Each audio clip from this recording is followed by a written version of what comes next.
Bonjour à tous, bienvenue sur ce plateau. On est ravis de vous retrouver sur Figaro Live pour un nouveau numéro de Musique Industrie avec Olivier du Figaro, toujours à mes côtés. Nous sommes en direct sur lefigaro.fr et sur Facebook, donc n'hésitez pas à nous poser vos questions tout au long de cette émission. On est là pour vous répondre. On va parler aujourd'hui des musiques électroniques. On les voit apparaître dans les années 40 en France. Il y aura donc fallu attendre près de 70 ans pour que ce rapport sorte. Celui-là que j'ai dans les mains, qui est énorme. Et c'est vous, Jean-Noël Tron, et vos équipes au sein de la SACEM que vous dirigez, qui avez publié ce rapport. Alors évidemment, la première question, c'est pourquoi avoir attendu aussi longtemps pour s'intéresser aux musiques électroniques? Oui, d'abord on s'est dit que c'est vrai qu'attendre 170 ans, ça aurait été un peu long. Et donc il était temps de le faire comme vous l'avez dit. Et je trouve que c'est très intéressant que vous rappeliez les années 40, parce qu'au fond, la musique électro, c'est probablement le premier genre artistique à s'être emparé du numérique. Ouais. Ça, c'est une tautologie. Mais avec des gens comme Pierre-Henry ou Pierre Schaeffer. Voilà, alors on va en parler. Voilà. Et ce que vous dites, c'est que dans ce rapport, c'est devenu donc quelque chose de très conséquent. Vous avez estimé un budget, un poids en millions d'euros des musiques électroniques sur l'économie française. Et ce chiffre, c'est de, je ne sais pas si vous l'avez en tête, 416 millions d'euros. Ouais. Ça représente 17% du chiffre total des revenus des musiques actuelles. Donc c'est quand même une grosse part. On va revenir en détail sur les tenants et les aboutissants de ce rapport. On va en parler aussi avec vous, Chloé, bonjour. Bonjour. Vous êtes DJ, productrice et compositrice aussi de musique électronique. Et vous êtes un des piliers de la scène électro-française depuis, si je ne me trompe pas, bientôt presque 20 ans. Tout à fait. Et vous sortez un nouvel album qui s'appelle Endless Revision. On en parlerait aussi, bien sûr. Le voici, il est là. On voit votre clip en même temps. Peut-être qu'on verra le vinyle après, ou pas. Il est là. Voilà, je raconte. Et enfin, on reçoit aussi sur ce plateau Tommy Vaudecrane. Bonjour Tommy. Vous êtes président de l'association Technopole qui organise entre autres la Technoparade. Chaque année, la grand-messe de la techno. Combien de personnes dans les rues à Paris cette année? 300 000. 300 000. 300, 350, je ne sais pas. Là, on a des bons chiffres, hein, parce que la préfecture, généralement, est en dessous de 100. Et là, on est à oui, c'est ça. Ça, c'est les chiffres des organisateurs. Non, parce que la préfecture dit 150. Donc, pour une fois, on a un chiffre un petit peu positif. On n'est pas à 30 versus 500. Donc, on se dit qu'on ne doit pas être trop loin de la réalité. C'est du simple au double. Oui, mais d'habitude, c'est du simple au x10 ou x20. Donc, on est un petit peu mieux que Mélenchon. Mais nous ne sommes pas dans la politique. Donc, 300 000 personnes dans les rues de Paris cette année. Et vous êtes plus de 350 millions dans le monde à écouter de l'électro. Et figurez-vous qu'effectivement, ce que disait Jean-Noël Tron est vrai, c'est la France qui est un des berceaux de cette révolution musicale. Alors on va retrouver en quelques grandes dates, on va faire un petit retour historique sur l'évolution des musiques électroniques françaises dans une infographie animée signée Laure Carmanac. Moi j'ai trahi la musique respectable pour la musique concrète. Et le violoncelle de mon enfance pour le magnétophone et pour le potentiomètre. Dans les années 40, des ingénieurs français rassemblés dans le groupe de recherche musicale mettent au point la musique dite concrète, élaborée à partir de bruits du quotidien et de montages sur bande magnétique.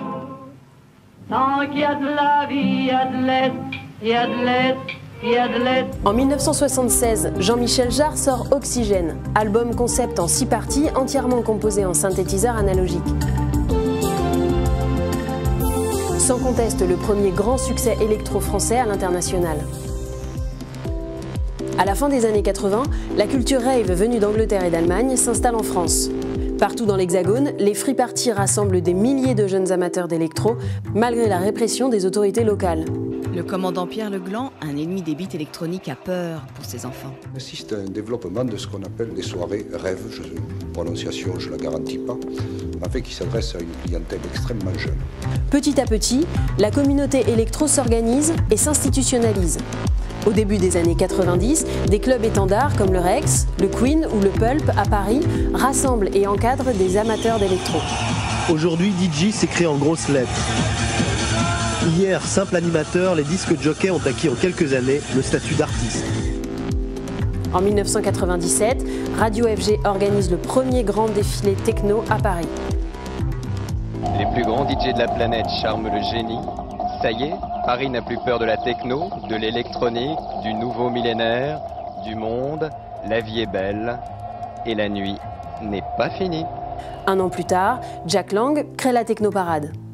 La culture techno appartient à la culture d'aujourd'hui. Cette même année, Laurent Garnier remporte la première victoire de la musique catégorie musique électronique ou dance. En 1997, Thomas Bangalter et Guy Manuel de Omen Christo sortent leur premier album sous le nom de Daft Punk. Les deux Parisiens relancent la scène française et mènent une nouvelle génération qui portera, fierté ou fardeau, l'étiquette de la French Touch. Aujourd'hui, l'électro en France se divise entre dance, porté par quelques mastodontes ultra commerciaux,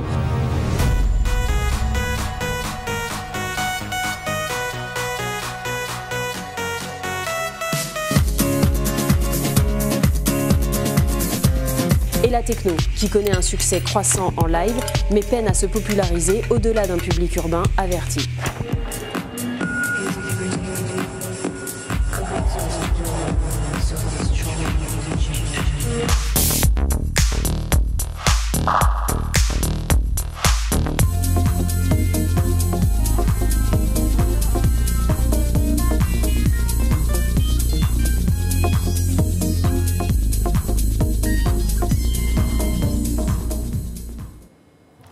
Alors, puisqu'on revient un peu sur les origines de cette musique, je vais vous demander premièrement, ça a été quoi votre premier coup de cœur électro? Chloé, peut-être, en premier. La première fois où vous vous êtes dit, voilà, c'est ça que je veux faire. En fait, moi, je me suis retrouvée dans des soirées de musique électronique un peu par hasard dans les années 90. Un peu au début des années 90, j'étais assez jeune. Ouais. Et je me rappelle être rentrée d'abord au Folies Pigalle, une première fois. À l'époque, le Folies Pigalle faisait des soirées musique un club parisien. Club parisien. Pigalle, ouais.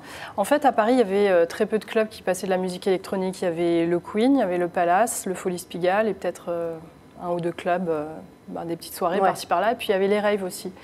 Mais moi, je suis arrivée à la musique électronique d'abord par le clubbing, on va dire. Donc, en l'occurrence, au Folies Pigalle. À partir du moment où j'y suis allée, j'ai vraiment eu un choc en fait parce que je n'avais jamais vu en fait une soirée de musique électronique. La musique électronique, j'avais déjà eu une cassette et j'avais trouvé ça. À l'époque, on avait des cassettes, mais il n'y avait que comme ça qu'en fait je l'avais entendu. Mais là, vraiment, je vivais une expérience, c'est-à-dire de voir vraiment le pouvoir d'un DJ sur les gens, de voir comment en fait plusieurs personnes comme ça pouvaient se réunir et qui faisaient partie de catégories socio-professionnelles complètement différentes. À l'époque, ça ne se faisait pas trop. Il y avait vraiment des soirées. Il y avait celles de certains arrondissements qui passaient un style de musique plus généraliste. Il y avait bien sûr des soirées un peu hip-hop et tout. Mais... Et une certaine discrimination à l'entrée peut-être déjà. Voilà, là c'était vraiment, en fait, je trouvais que c'était, en tout cas, c'était une des premières musiques vraiment, en tout cas à ce moment-là, qui passait, qui réunissait un petit peu tout le monde. Et je crois que j'avais une espèce d'idéal, et puis j'étais plus jeune. Qui faisait que j'ai été très attirée tout de suite par cette musique-là. Et par la force des choses, en fait, je suis rentrée très vite dans le milieu de la musique électronique parce que pour l'avoir dans sa vie, il fallait acheter des vinyles, il fallait acheter des cassettes, ça n'existait pas autrement. Il n'y avait pas vraiment il n'y avait pas de compilation, il n'y avait pas de commerce, il n'y avait pas... Il n'y avait pas tellement de radio encore, je ne sais pas. Radio FG existait déjà? Il y avait Radio FG, ouais, tout à fait. Il y avait Radio FG qui, à l'époque, s'appelait Radio Fréquence Gay. Ouais. Et c'était une radio, si ce n'est la seule, qui passait vraiment de la musique électronique. Il y avait aussi Radio Nova. Mais Radio FG, c'était la radio aussi qui donnait les lieux de rave. Oui, c'est ça, les infos que personne n'avait. Ouais. Donc vous êtes rentré par le Canal Club, j'allais dire. Tommy, comment est-ce que vous avez découvert un peu cette musique? En fait, votre premier coup de cœur? Une cassette aussi. Pareil. Là, ça existe encore dans certains endroits. Et ensuite, je suis arrivé en rave, mais c'était rave payante à l'époque. Donc, ce qu'on appelle rave party, en fait, ça coûtait quand même entre 75 et 150 francs l'entrée. C'était dans un entrepôt avec des enceintes, des gens colorés, un melting pot culturel. Donc ça, c'était hyper intéressant.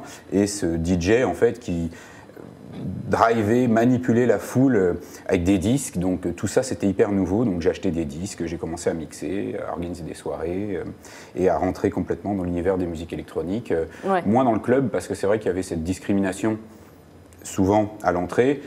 Pour nous c'était vraiment le rejet de ce qui était de l'establishment de la nuit, avec une ouverture vers une nouvelle manière de s'exprimer, de danser et de faire la fête, plus libre, plus ouverte. Et donc du coup, moi, ça m'a fasciné et j'ai pas lâché depuis 25 ans maintenant, c'est ça?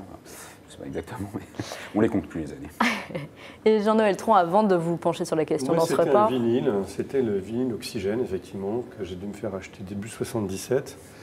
Et à l'époque aussi, mon premier vinyle des Clash. Donc moi, j'ai découvert l'électro en même temps que le punk. Et donc en termes de liberté, de club, etc. Oui, c'est ça, il y a un état d'esprit un peu commun quand même. Un peu, mais pas beaucoup en fait. Donc moi, je suis plus de la génération punk rock, donc j'ai plus découvert le club et le live à travers cette scène-là, qui était peut-être un peu plus remuante. Et puis après, plus tard, il n'y a pas longtemps d'ailleurs, il y a 3-4 ans, en passant du temps avec lui, avec Pierre-Henri, j'ai réalisé que j'avais découvert l'électro beaucoup plus tôt, parce que j'avais un père qui m'avait fait écouter la messe pour le temps présent. Et c'est vrai qu'à l'époque, on n'aurait pas dit musique électronique. Non. Et comme je le disais tout à l'heure, c'était des musiques électroniques. Et d'ailleurs, Jean-Michel Jarre, c'est pas simplement le premier album français qui marche à l'international. C'est l'artiste qui transforme l'électro d'une scène assez confidentielle, géniale, avec les Kraftwerk et d'autres, en une scène grand public. Bah voilà, c'est lui qui fait cette transformation. Jean-Michel vient du groupe de recherche et d'études musicales de Schaeffer, donc il y a une vraie filiation en termes de génération. Bah justement, Olivier Nuc, vous êtes journaliste au Figaro, vous vouliez nous parler de Jean-Michel Jarre. Un petit rappel historique sur Jean-Michel Jarre, que je connais pour avoir interviewé assez souvent, et qui a une connaissance de la musique, et pas juste la musique électronique, énorme, et qui aime à rappeler, et c'est bien de le rappeler, que la musique électronique est effectivement une musique de tradition européenne. On a parlé de Kraftwerk, c'est vrai, et de Schaeffer et Pierre-Henri, etc. C'est vrai que ça se joue autour d'un axe franco-allemand. C'est-à-dire, ce sont des musiques qui ne sont pas du tout dérivées, comme les 3/4 de la musique populaire, du blues, du rock'n'roll et de la musique américaine. C'est vraiment, on est dans une esthétique européenne. Et je rejoins Jean-Noël quand vous dites effectivement qu'il a démocratisé cette musique. C'était une musique de chercheurs, c'était une musique d'intellectuels, de scientifiques. C'était des gens, c'était un laboratoire. J'ai eu la chance de connaître Pierre-Henri, de le voir travailler chez lui, etc. C'était des gens très sérieux. On n'était pas dans une destination grand public. Et le tour de force de Jarre, c'est avec sa sensibilité pop d'un côté, parce qu'il a commencé, comme tous les gens de sa génération, dans les groupes de rock, avec cette curiosité et cette culture de la musique électronique française, d'arriver à prendre les codes des deux et d'en faire une musique ultra populaire. Et ensuite, et peut-être pour la première fois, une musique scénique pour les foules. Le visuel jouait beaucoup. Et c'est le tour de force de Francis Dreyfus aussi, un éditeur, il ne faut jamais oublier de saluer la mémoire de Francis Dreyfus, qui a cru avant tout le monde en Jean-Michel Jarre, qui l'a fait signer sur un tout petit label, et qui a fait un succès énorme. L'ingénieur du son des disques a été le premier ingénieur du son français couronné par un Grammy Awards, René Hamelin au studio Ferber.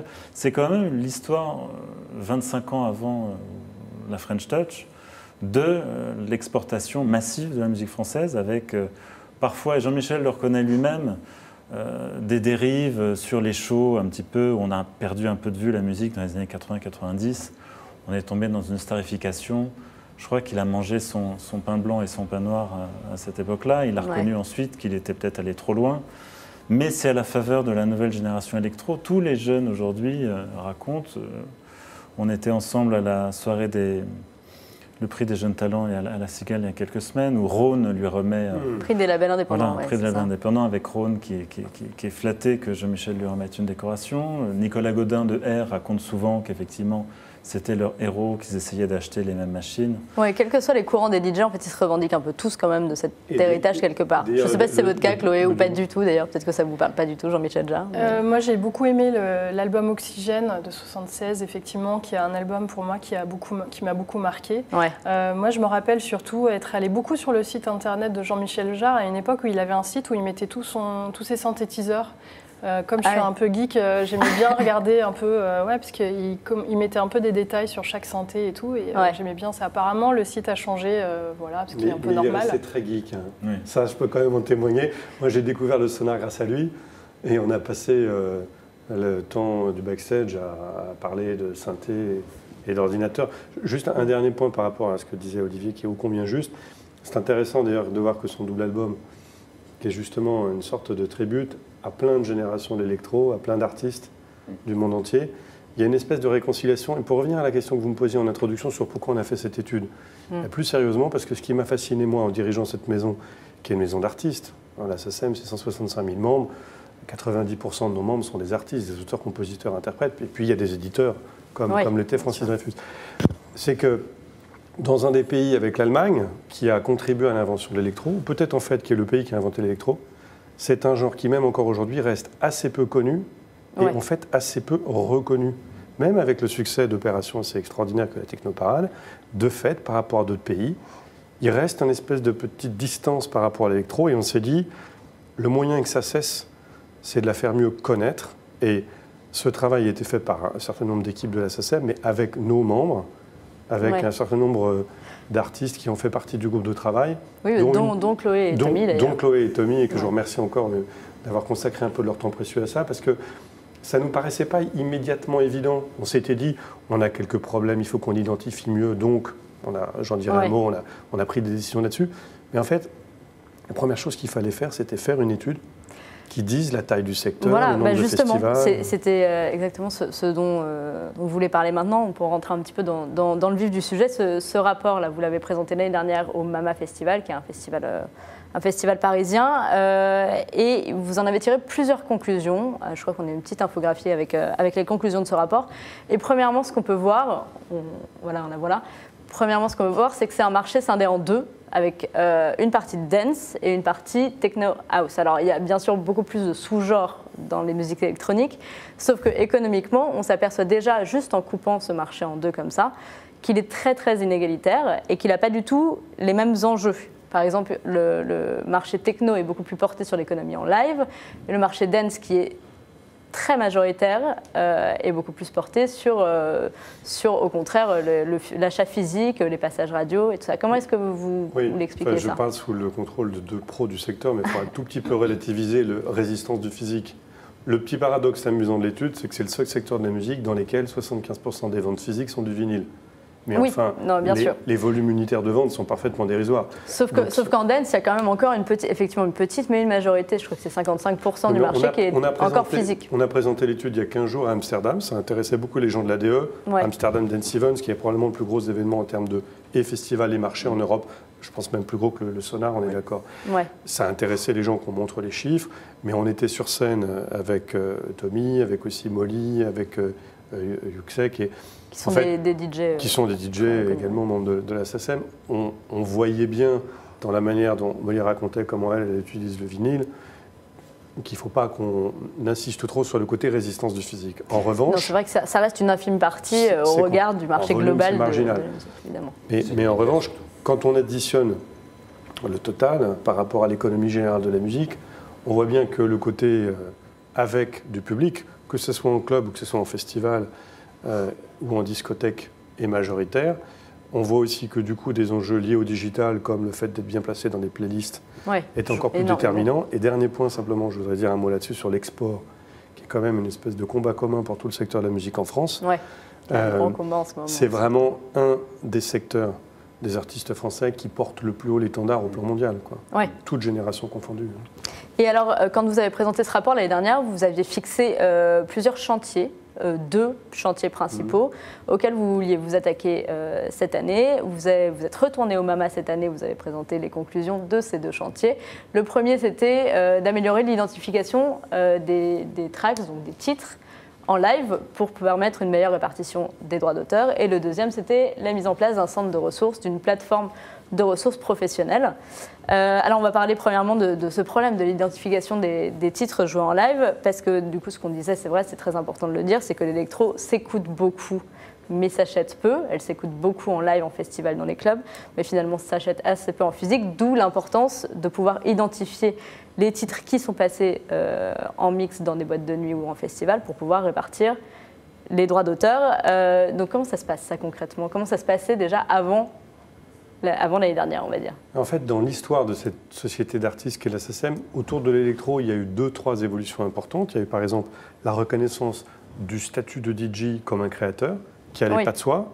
La SACEM a été une des premières sociétés au monde d'auteurs à reconnaître ce statut.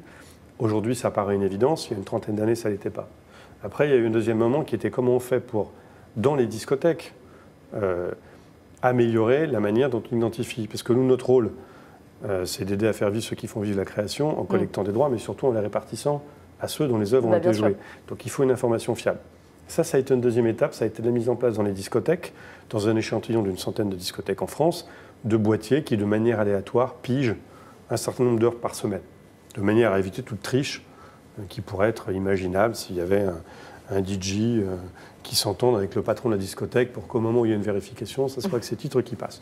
Donc c'est des boîtiers, c'est aléatoire et c'est secret. Et dans le groupe de travail, on a vu qu'il y avait un problème particulier à l'électro, c'est qu'il y a une très forte concentration sur un nombre très limité de clubs Évidemment, dans l'échantillon, pour encore aujourd'hui 5000 discothèques et clubs en France, on ne pouvait pas rentrer le nombre de clubs nécessaires d'électro pour que ça soit parlant. Donc on va changer nos règles. On a fait un appel d'offres. On change d'ailleurs de partenaire pour cette partie-là. On continue avec Yacast pour la partie discothèque. Et là, pour la partie club, après un appel d'offres, on a choisi DJ Monitor, qui est une des boîtes de référence au plan mondial, qui est d'ailleurs européenne, là aussi, une entreprise néerlandaise, qui au total a un peu plus qui a 45-46 millions de titres. Et donc, on va avec eux, dans un premier temps, dans une dizaine de clubs, pouvoir faire, du coup, un échantillonnage qui sera beaucoup plus précis et qui sera vraiment lié à la partie électro. Et l'autre décision qu'on a prise, c'est le centre de ressources qui est l'Electronic Music Factory, parce qu'au fond, l'étude a suscité de l'intérêt.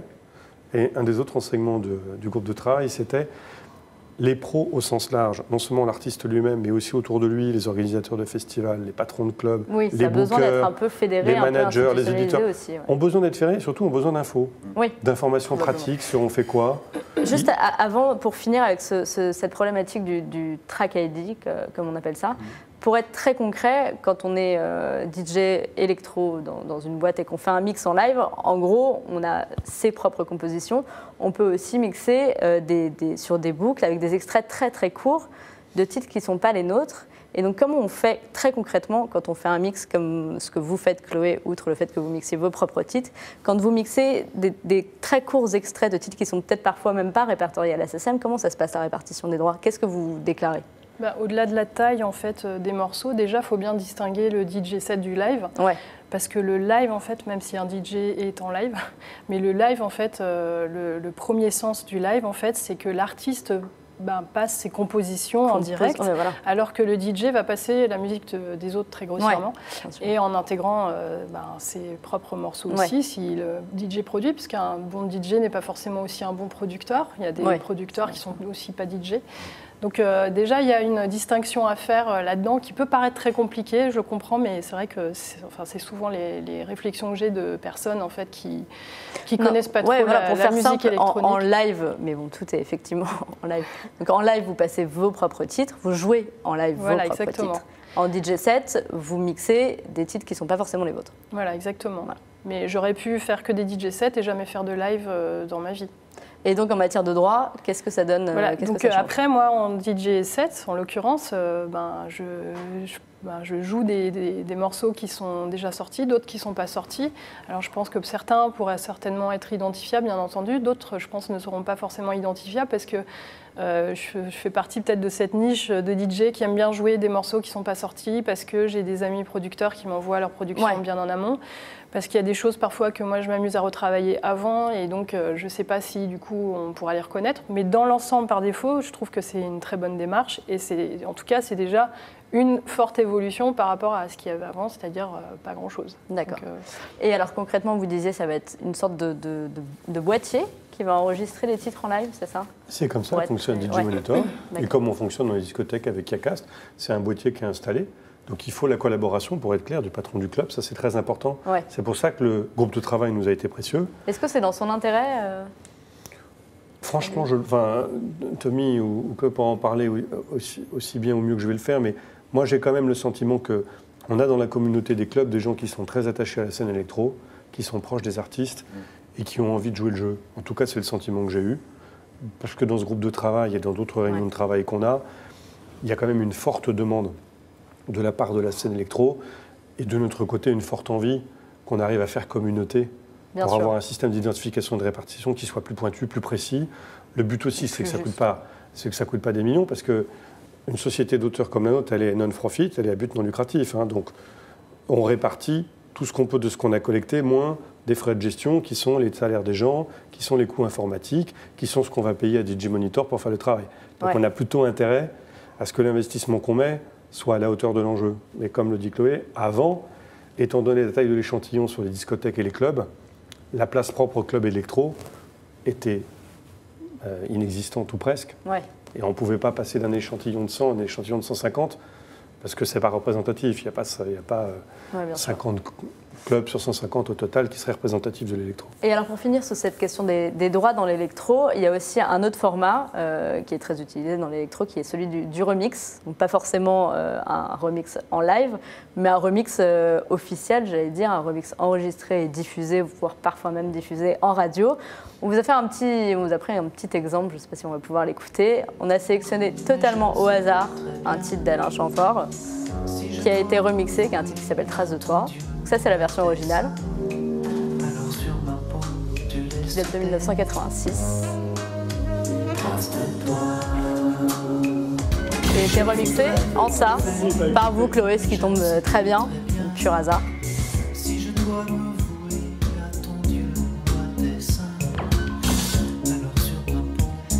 Donc du coup, concrètement, Jean-Noël Tron, comment ça se passe dans ces cas-là? Pour la répartition. L'exemple d'Alain est excellent, parce qu'Alain Chamfort est un des administrateurs de la SACEM. Ah ouais, les patrons de la maison, pour les 2 tiers de notre consommation, sont des artistes qui sont souvent des auteurs et compositeurs tout court, mais qui sont aussi, comme c'est le cas d'Alain, des auteurs-compositeurs qui sont aussi des interprètes. Donc moi, j'avais eu la chance, par Alain, de découvrir ce remix que je trouve excellent. Qui fait partie de tout un album de remix d'Alain Chamfort, d'ailleurs, pour ceux qui n'étaient pas au courant. Mais c'est ça aussi la musique. C'est la musique depuis le début. On parle du sample à propos de l'électro. Mais il y a toujours eu des compositeurs qui se sont inspirés d'autres créations qu'ils avaient entendues avant. Mais ça, je suis bien d'accord. Mais du coup, comment on calcule la valeur ajoutée qui est certaine de Chloé sur ce titre, et en même temps, donc du coup, des droits qui potentiellement lui reviendront, et en même temps des droits qui reviennent, j'imagine, au titre original. Comment ça se passe? C'est des... qui doit répondre. C'est sympa.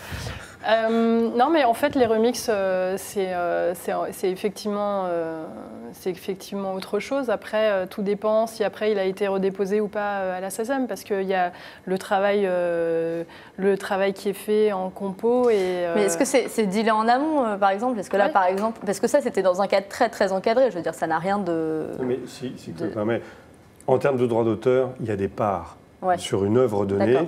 Aujourd'hui, sur un tube de Beyoncé ou de Rihanna, on peut avoir jusqu'à 40 ayants droit différents. Parce qu'il va y avoir énormément d'auteurs et de compositeurs qui vont participer, et les éditeurs eux-mêmes vont se partager des parts éditoriales. Donc là, est-ce qu'en gros, sur ce remix, Chloé, très concrètement, se rajoute aux ayants droit sur cette version-là? C'est exactement le sujet. Dès lors qu'il y a un dialogue entre 2 artistes qui jouent les règles, et donc, pour être clair, il n'y a pas contrefaçon ou piratage. Non, sinon parce que là, c'était vraiment, en fait, ça a été demandé. Moi, j'ai pu choisir mon morceau. Enfin, c'est pas quelque chose que j'ai fait dans mon coin et que je vais passer en soirée. Ça fait partie en plus d'un contexte d'un album. C'est un travail, pour le coup, de composition, qui n'est pas un travail de DJ. J'insiste. Mais voilà, donc du coup, il y a un travail de composition qui a été fait, et effectivement, il y a répartition, et voilà. Donc après, je l'ai passé quelques fois en soirée. C'est juste que le tempo est un petit peu plus lent que ce que je fais en soirée. Donc voilà, mais je ne peux pas forcément le passer systématiquement. Mais voilà, je sais qu'il fait des passages radio aussi. Donc, oui, et en l'occurrence, tout est officiel puisque c'était une fois de plus à sa demande à lui. Donc il n'y a aucun problème de conflit autour de ces droits-là, quoi. Voilà. D'accord. On va parler très rapidement du deuxième chantier que vous vouliez mettre en place, Jean-Noël Tron, qui était celui, justement, vous en parliez tout à l'heure, de cette plateforme de mise en commun d'informations pour les professionnels qui s'appelle Electronic Music Factory. Je crois que c'est un site. Est-ce que vous pouvez nous en parler en 2 mots? En français, dans le texte. On s'est dit qu'en fait, au-delà des études, il y avait besoin d'un centre de ressources. Ce n'est pas tellement publier des statistiques et des chiffres sur l'économie de l'électro en France. C'est donner des fiches pratiques. Il y a déjà une 40aine de fiches. Donc je voudrais rendre là hommage à toutes nos équipes, à tous les gens du groupe de travail et notamment à Olivier Pellerin qui a piloté l'étude et qui a coordonné le travail pour faire la plateforme. Parce qu'en fait, on est parti d'un groupe de travail, on a pris des décisions, ça c'est DJ Monitor, et au fond, on s'est dit, ça n'existe pas. C'est ça moi-même d'ailleurs qui m'a surpris. On en avait, je me souviens, parlé ensemble il y a 1 an au MAMA. Je peux dire qu'il y a ici un peu les 2 co-paternels. Est-ce que ça vous a manqué, Tommy et Chloé? Parce que Tommy, vous êtes aussi DJ et producteur, si je ne me trompe pas. Depuis avant l'Internet. Donc déjà, c'était plus compliqué à ce moment-là. Ça vous a manqué de ne pas avoir de structure, de soutien d'information autour de l'électro? En même temps, je crois, oui. Mais en fait, je pense qu'on a commencé un peu au même moment. Visiblement un tout petit peu plus tôt, mais c'est-à-dire que moi, on fait partie d'une époque où cette musique, elle avait peut-être quelque chose de militant aussi. On a l'impression que c'était un peu militant. Parce que justement, il n'y avait aucune plateforme d'information. Il fallait que nous, on aille chercher l'information. Donc d'un peu underground, d'un peu marginal, quoi. Mais d'ailleurs, après, l'EDM s'est inspiré en fait de l'underground. C'est toujours comme ça que ça se passe. L'underground a toujours fait comme... je parlais tout à l'heure même des clubs, des quelques clubs parisiens, très peu. Ça, c'était pour ceux qui ne pouvaient pas forcément aller en rave. Peut-être qu'il y avait une communauté gay qui était peut-être plus importante que dans les raves, même si ça se mélangeait. Mais par ailleurs aussi, dans l'underground, si je puis dire, on écoutait cette musique que par le vinyle ou par les cassettes. Le vinyle a disparu, puis soudainement est revenu de façon très très forte. Même les cassettes sont en train de revenir. On parle de chiffres vraiment minimes. Les cassettes sont en train de revenir. C'est un objet marketing. C'est-à-dire que la nouvelle génération d'artistes, producteurs et promoteurs de soirées, même qui ont la vingtaine, s'inspirent des raves alors qu'ils n'ont jamais connu les raves quand même. C'est-à-dire qu'ils font pareil des soirées dont on révèle le lieu et les noms des artistes au dernier moment. Ils ne sont même pas dans une sorte de starification des DJ. Il y a même des soirées qui sont faites où ils sont cachés. Comme s'il y avait une volonté un peu d'aller à l'encontre et pas forcément au contraire de se mettre en avant. Et le DM, quand on parlait tout à l'heure des vinyles, en fait, pourquoi est-ce qu'ils reviennent au vinyle? C'est aussi parce que effectivement, ça commence à représenter une petite industrie et que voilà, ils se sont inspirés aussi de ce qui s'est fait dans l'underground. Enfin, c'est toujours comme ça que ça s'est fait de toute façon. C'est vaste communicant. Je vais juste en profiter pour prendre quelques questions des internautes. Il y a Alexandra notamment qui nous demande quel est pour vous, tous autour de la table, le festival électro de référence en France. En France, j'entends bien. Astropolis. Astropolis. Ouais. C'est le plus vieux. Pourquoi? C'est les pionniers, c'est une grande diversité. Ça incarne l'esprit français, c'est-à-dire qu'on parle beaucoup d'EDM. En fait, à part le festival Electro Beach. Peut-être vous pouvez rappeler un peu aux auditeurs ce que c'est que l'EDM. EDM, c'est la dénomination Electronic Dance Music. C'est un peu l'opposition qui était faite entre Techno House et Dance. Donc le côté plus commercial, qui se développe beaucoup aux États-Unis, qui a relancé un petit peu les États-Unis sur la carte des musiques électroniques. En France, on a un seul festival qui est Electro Beach. Le reste, c'est des festivals comme Nuit Sonore, comme Weather, comme Peacock, qui se construisent autour des musiques techno, house. Et Astropolis, c'est encore plus varié, avec cet esprit rave de l'époque, qui réunit énormément de monde, mais qui garde cette... moi, je trouve que c'est vraiment un des festivals les plus représentatifs de ce que la musique électronique a été et peut-être va devenir encore, puisque, comme disait Chloé, on est sur un retour aux sources un petit peu, plein de jeunes collectifs qui font des raves dans des entrepôts, qui invitent des DJ qui ne sont pas nécessairement super connus, mais qui réunissent... Enfin, moi, j'ai des potes qui sont bookés 15 jours avant, et il y a 3000 personnes dans l'événement. Donc c'est vraiment, on revient au bouche à oreille de l'époque, parce qu'on a envie de sortir de ces espaces un peu cadrés. Et la rave et la musique électronique, c'est quand même un espace de liberté. Donc la free party a eu ce rôle pendant longtemps, et maintenant il y a d'autres types de fêtes qui sont un peu hybrides entre la rave, le club et la free, et qui réunissent un petit peu toutes ces sensibilités, ces envies d'impliquer plus le public aussi. Parce que c'est vrai qu'on a, dans l'EDM, on a tous les clichés un petit peu, pas de Disneyland, mais presque quoi. On est consommateur. On vient, on consomme, on jette ses papiers par terre, on rentre chez soi, et puis voilà. Alors que dans toutes ces raves, on implique le public, les gens se parlent, et on recrée un lien finalement entre les gens, et c'est très très spécifique au marché français.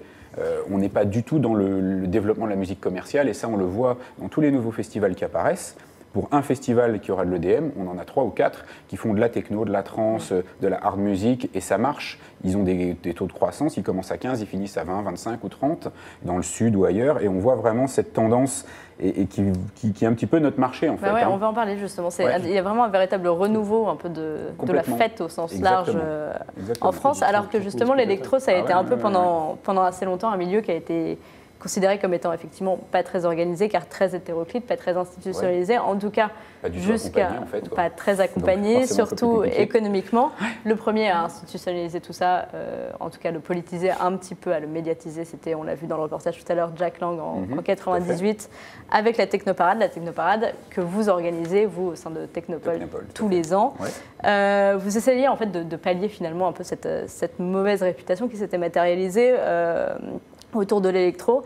Pour remettre un peu dans le contexte, il y a une dizaine d'années, en 2008-2009, on a assisté, en tout cas à Paris et je pense dans des grandes métropoles françaises, à une espèce de fermeture en série des clubs et des lieux de fête. Il y avait plusieurs choses en cause, notamment le passage de la loi anti-tabac qui créait des problèmes d'organisation. Il y avait très peu de licences qui étaient accordées au-delà de 2 h du matin. Il y avait la responsabilité des établissements qui étaient engagés bien au-delà de leurs murs et qui devenaient assez ingérables pour les gérants justement de ces établissements. Il y a eu des fermetures administratives qui étaient faites de manière très unilatérale et très sévère, et très peu de soutien économique. Vous avez été à l'époque l'un des instigateurs, je crois parmi beaucoup d'autres, d'une pétition qui s'appelait « Quand la nuit meurt ».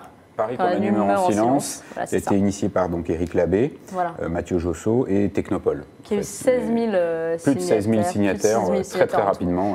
Et dont vous, peut-être? Non, vous l'avez signé cette pétition? Moi je l'ai signé. Tout le monde qui l'a signé, c'est clair. Et qui a donné lieu l'année d'après, je crois, aux États généraux de la nuit. En 2010, oui, tout à fait. En 2010, 2 ans après, aux États généraux de la nuit, qui était organisé par la mairie de Paris, quelque chose d'assez de très institutionnel. Complètement, la première fois que finalement on avait un événement dédié à la nuit. On voyait apparaître dans tout un tas de pays des maires de nuit, des initiatives dédiées à la vie nocturne en fait qui dépassent la fête, mais vraiment la vie. Typiquement à Amsterdam, ils sont en train de réfléchir à des lieux de vie, une bibliothèque, des lieux qui seront accessibles toute la nuit en fait, parce qu'on se rend compte que l'économie de la nuit, c'est pas juste la musique et la fête, c'est tout un tas de personnes qui travaillent et qui vivent à d'autres horaires en fait. Et c'est vrai que les États généraux de la nuit ont été le point de départ du renouveau de la scène parisienne, ou en tout cas de la vie nocturne à Paris.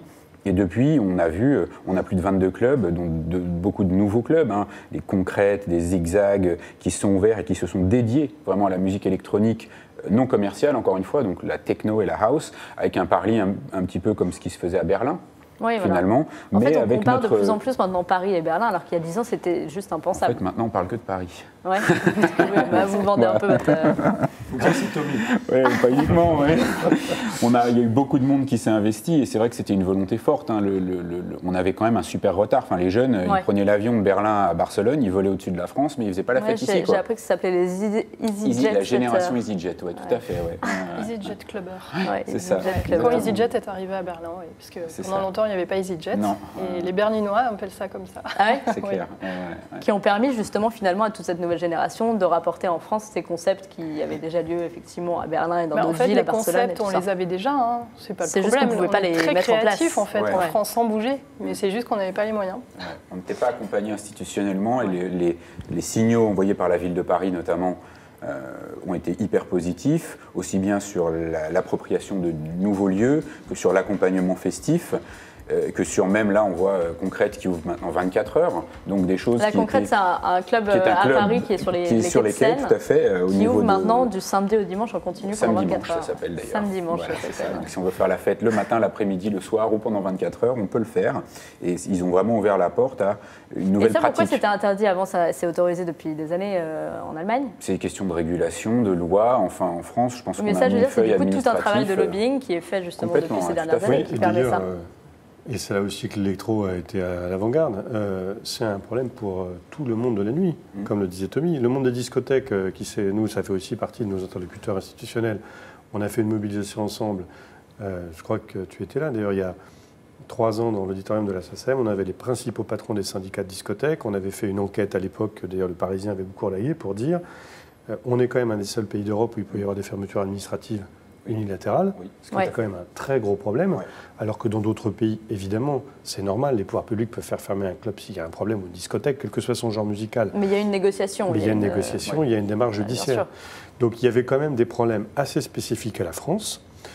Le fait que, à travers l'électro, le monde de la nuit se soit mobilisé, ça a permis de faire prendre conscience au fait que le discours sur l'attractivité touristique de la France, c'est très gentil, mais quand on le mesure à l'aune de comment concrètement ça se passe pour les artistes, les organisateurs et les producteurs, par rapport à d'autres capitales d'Europe, effectivement, les gens allaient plutôt à Amsterdam, à Londres ou à Barcelone, sans parler de Berlin. Ouais, et c'est vrai que le vent est en train de tourner. Ah bah complètement. Vous avez qualifié cette époque des nouvelles 30 glorieuses de l'électro, j'ai lu ça dans le rapport de la SACEM, dont on aurait vécu les 10 premières années du coup. On voit le public, il y a tout d'un coup le visage, en tout cas le profil des touristes change beaucoup.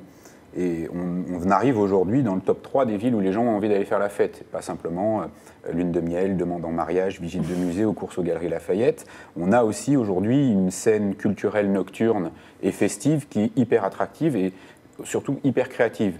Et qui a la possibilité de commencer à créer. On pourra en parler après, mais il y a encore quelques problèmes. Hein. On n'est pas dans un monde complètement... On n'a pas résolu tous les problèmes, mais aujourd'hui, on a effectivement, en tout cas, un bouillonnement de créativité dans le domaine des musiques électroniques. Et maintenant, il faut mettre en place un certain nombre de choses pour pouvoir accompagner et que les gens puissent se projeter en disant « maintenant, je vais en faire mon métier ».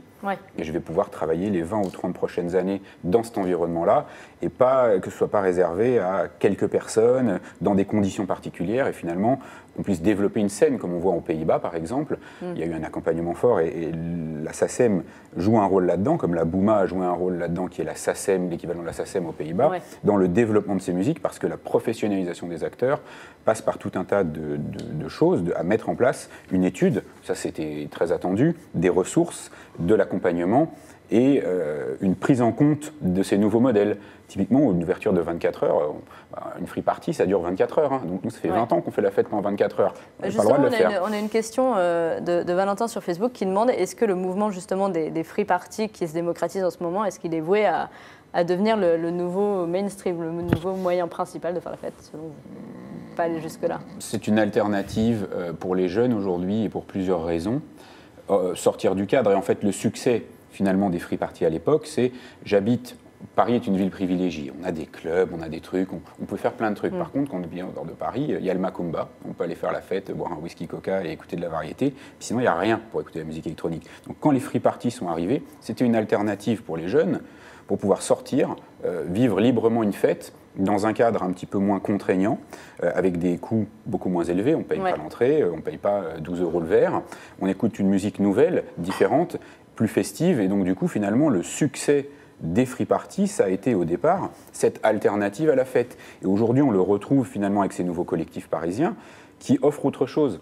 Des parisiens, mais qui font des fêtes qui sont en général pas dans Paris, non, parce qu'on n'a plus de place pour faire ça. Voilà. Non, mais c'est justement socialement assez intéressant comme mouvement aussi, cette espèce de reconquête. C'est pas que Paris, il y a plein d'autres villes et des gens dans des villages. C'est vrai qu'on parlait de l'électro comme quelque chose de très urbain, d'un public très urbain. En fait, c'est juste parce qu'il n'avait pas accès physiquement à cette musique. Mais maintenant, c'est quand même très intéressant de voir cette espèce de réappropriation de l'espace en dehors des...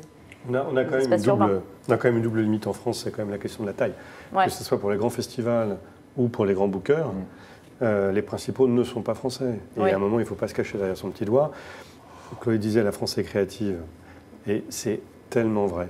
On a d'ailleurs, nous, créé un mouvement qui s'appelle France Créative, dans lequel il y a tous les secteurs de la culture, public, privé, peu importe, dans laquelle la musique est au cœur, puisque la musique représente un peu plus de 8 milliards d'euros et environ 240 000 emplois en France. C'est probablement de tous les secteurs culturels celui qui est le plus présent partout dans le territoire. Grâce à quoi? Grâce au festival, grâce à tous les lieux dans lesquels il y a de la musique. Quand même, le paradoxe, je vais prendre juste un chiffre, c'est que si on prend la question de l'export, le répertoire français au sens large, électro comme autres genres musicaux, ne s'est jamais exporté comme il s'expose aujourd'hui. Jamais, dans notre histoire, jamais. Les moyens du modeste bureau export de la musique sont inférieurs à son homologue danois. Le répertoire danois est formidable, mais son potentiel d'export est à peu près nul. Oui, cela dit, c'est le seul qui a bénéficié d'une augmentation de budget cette année. Mais on pourra en reparler, je pense, ultérieurement, effectivement, du bureau export qui est un pilier, effectivement, de la... Reparlons-en, parce que la réalité, c'est que les aides ont... Moi, j'en suis vice-président, donc je suis sensible. Et dans cette maison, vous avez tous les métiers de la musique. Hein. Vous avez les producteurs de spectacles, les producteurs de disques, les gens qui travaillent pour les éditeurs, les auteurs, les compositeurs, les artistes, etc., les managers. Objectivement, le montant moyen des aides, étant donné le succès de ce bureau export, a baissé. Je ne dis pas qu'elle est suffisante pour autant. 25%.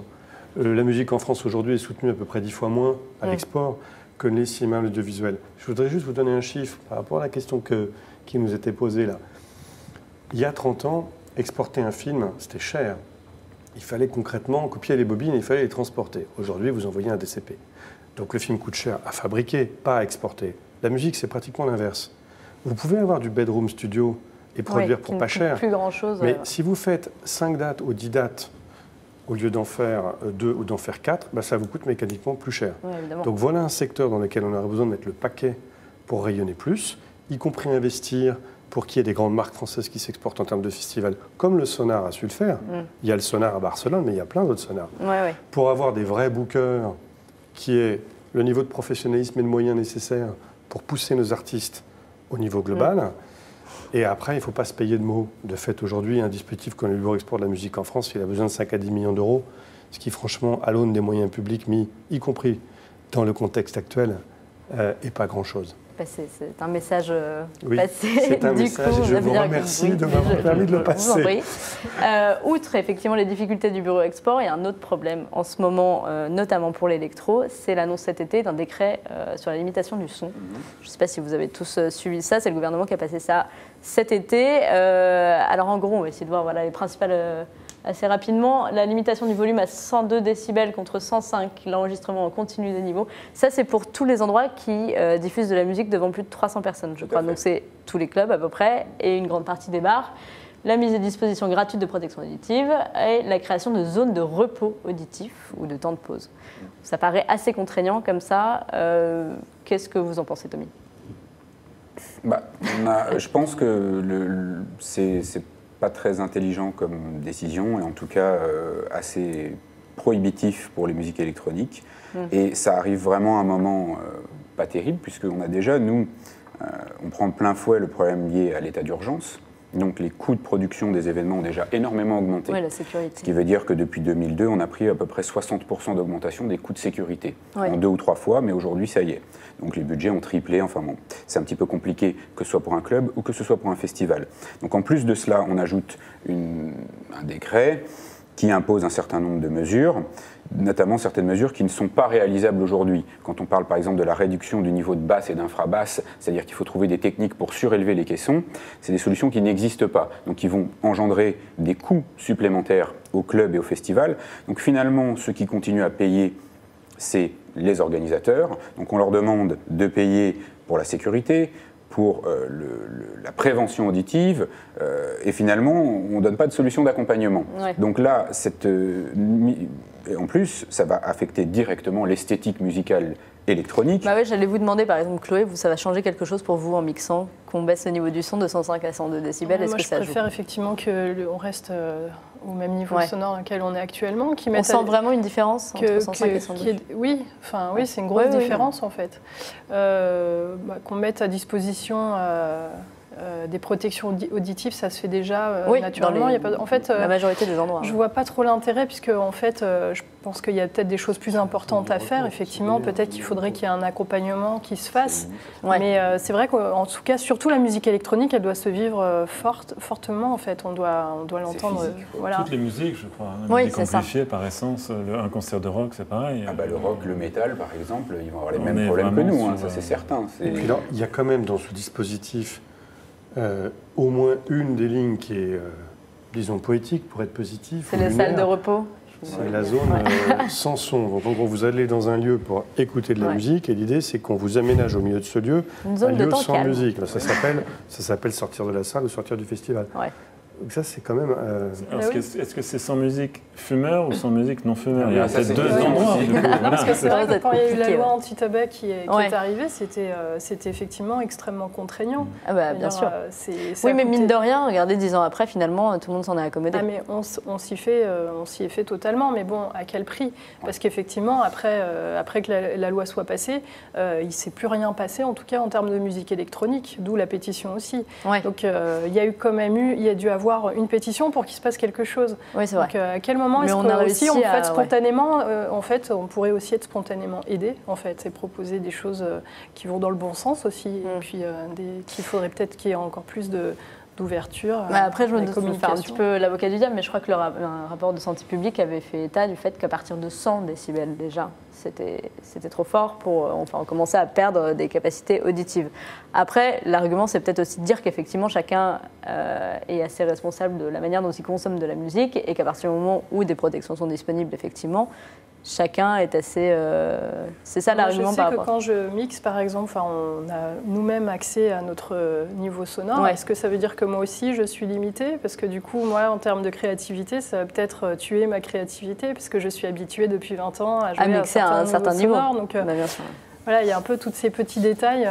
Il y a une grande hypocrisie aussi, c'est que fait-on des tas de gens qui écoutent dans le métro du MP3 très fort? C'est beaucoup plus mauvais pour les oreilles d'écouter du MP3 toute la journée. C'est-à-dire que par rapport à ça, les casques ne sont pas bridés pour autant. Dans un festival, et là, il n'y a aucune réglementation, aucune limitation. Donc, si on s'attaque au problème, ça touche beaucoup plus de gens. Et puis, quel est le niveau d'exposition? C'est-à-dire qu'on ne sort pas tous les jours dans un club, voire pas tous les week-ends. Les festivals, généralement, c'est l'été, donc on en fait 2 ou 3. Par contre, le casque, quand on travaille, quand on prend le métro, on l'a toujours. Puis la qualité des casques, elle est quand même assez discutable, plus la qualité du fichier audio, qui est aussi discutable. C'est-à-dire que le MP3 quand même amplifie les aigus. Ça fait très mal aux oreilles. Ça fait mal aux oreilles. Et puis finalement, quand on est... Ça, à la limite, c'est des arguments où on pourrait dire, effectivement, il y a d'autres manières de jouer sur la sortie publique. D'accord, mais en fait, nous, ce qui nous dérange, c'est que c'est systématiquement un écosystème qui est d'un côté valorisé, mis en avant, c'est génial les musiques électroniques, c'est super les festivals. Par contre, quand il s'agit de payer les gendarmes, c'est nous qui payons. Quand il s'agit de transformer les niveaux d'écoute et les niveaux sonores, c'est nous qui payons, il n'y a aucun accompagnement. Donc il y a un moment, on ne peut pas faire les deux.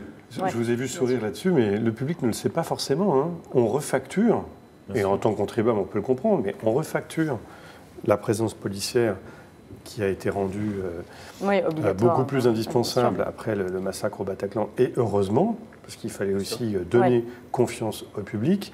N'empêche que quand on a créé, ce qu'on en a été nous à la SSM à l'origine, le fonds d'urgence après les attentats, on a quand même constaté que côté pouvoir public, il y avait une faible sensibilité, et pour une raison simple, c'est qu'à la différence par exemple d'un secteur comme les musées, 90% des lieux en France où on joue de la musique, ce ne sont pas des lieux qui dépendent de l'État.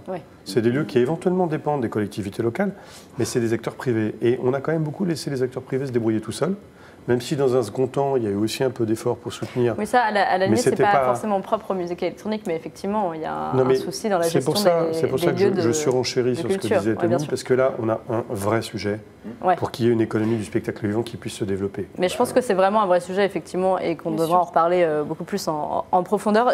On est très en retard, je voulais absolument parler de vous, Chloé, avant qu'on close cette émission. Vous sortez du coup un nouvel album qui s'appelle Endless Revision, qui est là.